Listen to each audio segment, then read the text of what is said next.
So we've just spent about 20 minutes on a bus and we've taken 2 trains to get here to the National Palace Museum. And yes, I'm squinting, it's actually sunny today. So we're going to go inside and have a look around. Come on in.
Oh! I hit the target on the last one and time's over.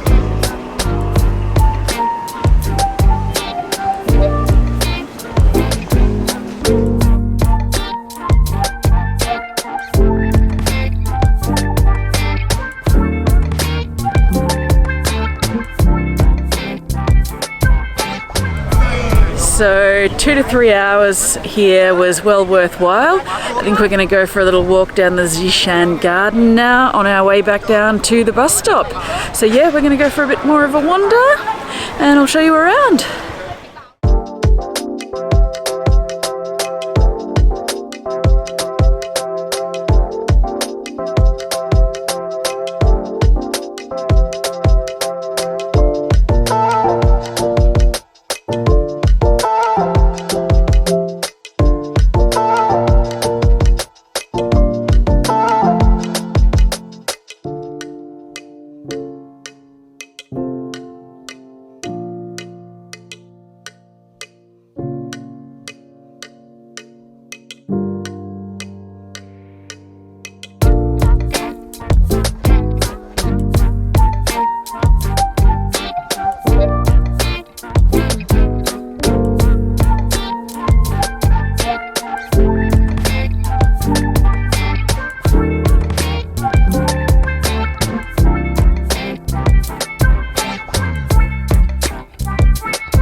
To the Confucious Temple, Bao or something to that effect. So we're going to go on in, excuse my pronunciation.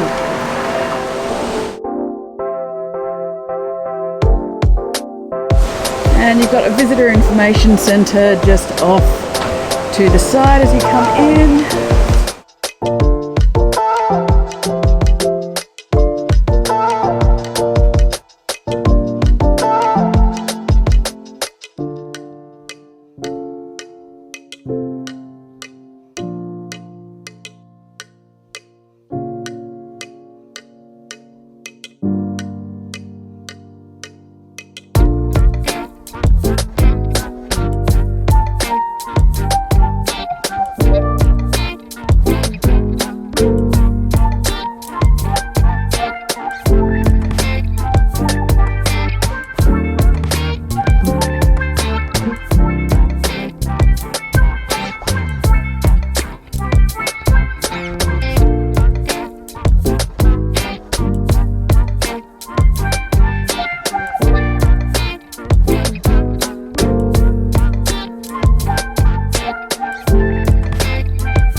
So for a little history lesson, the Confucius Temple is actually, well, not really a temple. It was actually the university back in the day. So they learned how to write and count, and there was various tools they used for geography and that kind of thing. So really quite interesting actually, and I thought it was a temple. So you learn something every day.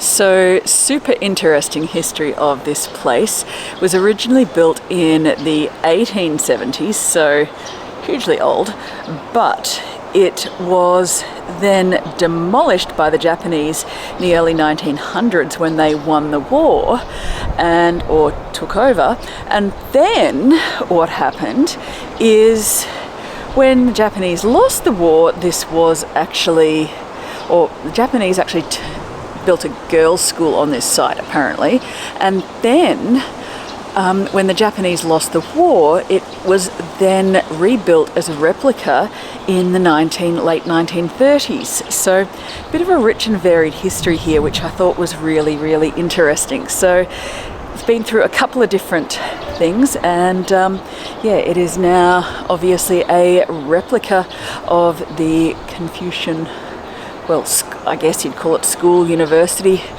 whatever you want to call it, along those lines. So really interesting history for this site.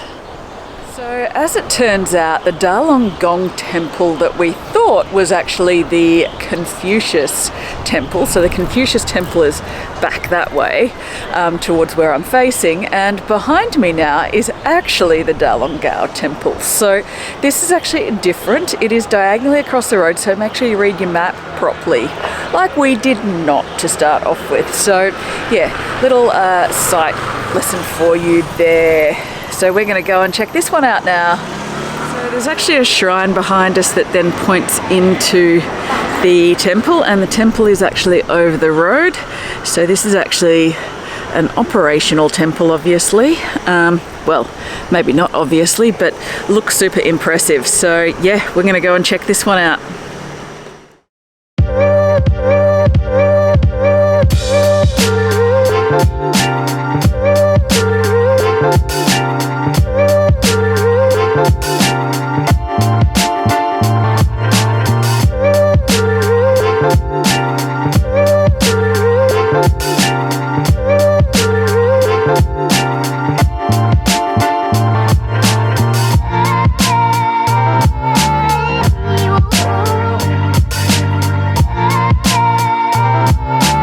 So this place has actually won a UNESCO Heritage Award for APAC for conservation of culture.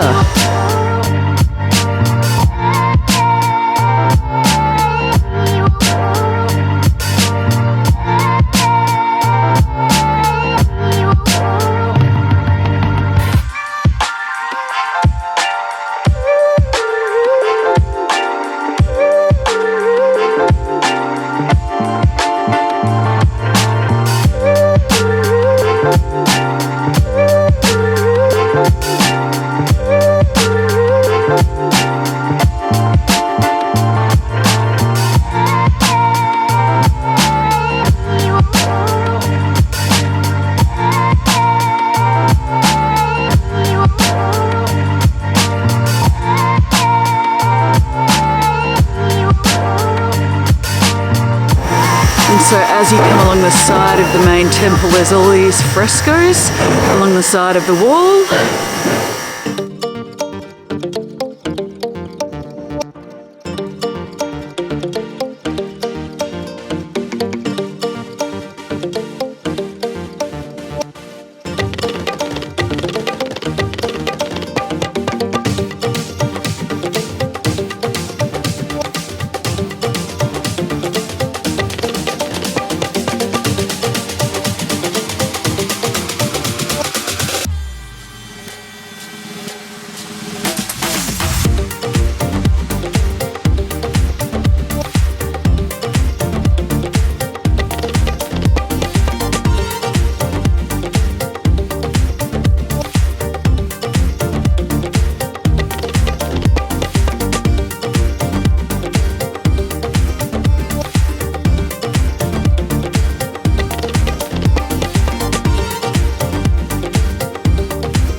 and just across the road from the temple there's this shrine area which has got this little dragon waterfall, so well worth a look.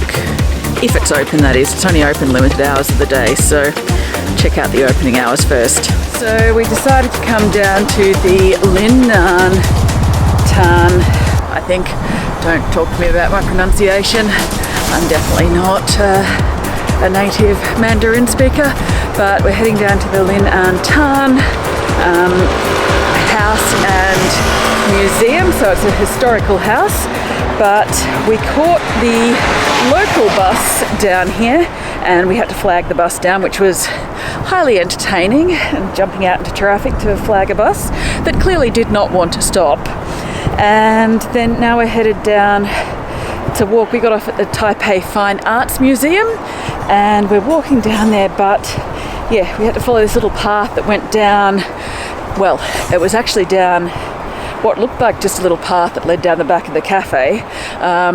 So we had to follow this little path down and around and all the way down this little path by the river. So we're just walking down there now. So we made it here to the Linnan Tan house and it's actually free 9 to 5. So bonus, don't have to pay for the entry.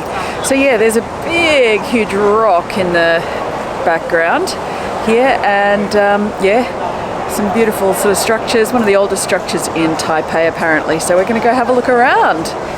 So we've walked up the top of this big rock structure where there's a bit of a lookout right around the house and garden. So we're going to go for a bit of a walk up and around here and see what else we can see. And just, yeah, watch your head as you come through these areas. And right up the top, we come up and around, and there's a bit of a view out over the rose gardens. So there's a flora expo out over here, and we turn back around and come back down the other side.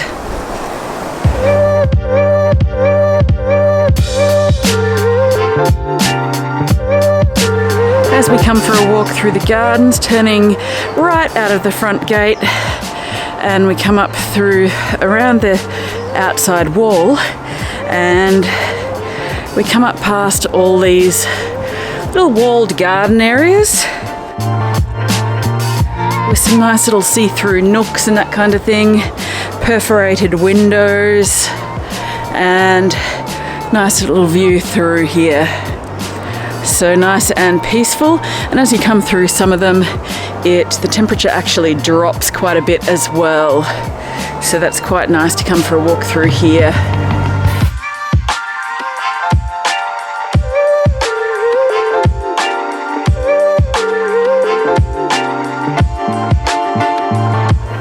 And out and around through some of the bamboo areas. We come out and around, and we come past a pond, and I can't see any koi in it, but hey, that's not to say there's none in there. Oh, hang on. No, it looks like just leaves. So we'll come out and around past the koi pond, and there's a nice little walled area out over here, extensions of the pond, and up to some other rock structures here.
So we're just coming around the corner of the main house now, and we're going to have a look inside here.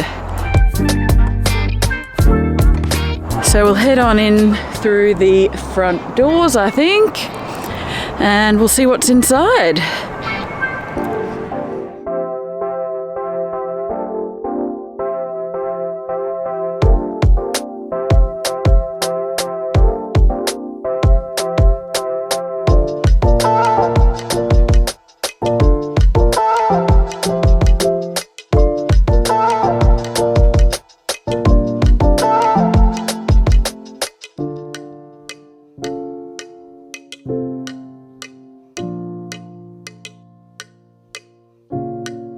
And there's actually all these little cool courtyard areas right through the house. So little outdoor areas, which are pretty cool.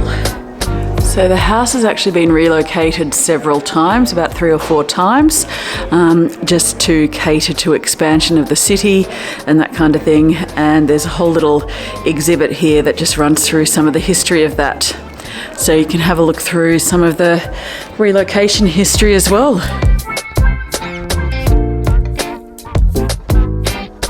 So we're coming on around, there's some nice street art on the fence, back out towards these little red figures that look really cool. And out past our rock formation. Then we moved on to the Shilin Night Market for dinner. And stay tuned for some stinky tofu.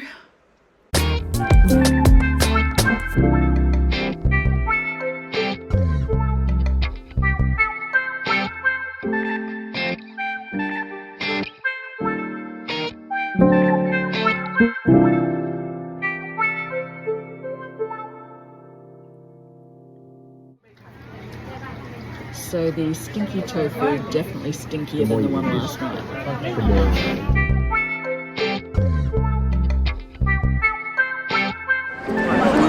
So I've got the Red House behind me. It's one of the historical sites, and we're going to go for a walk around now.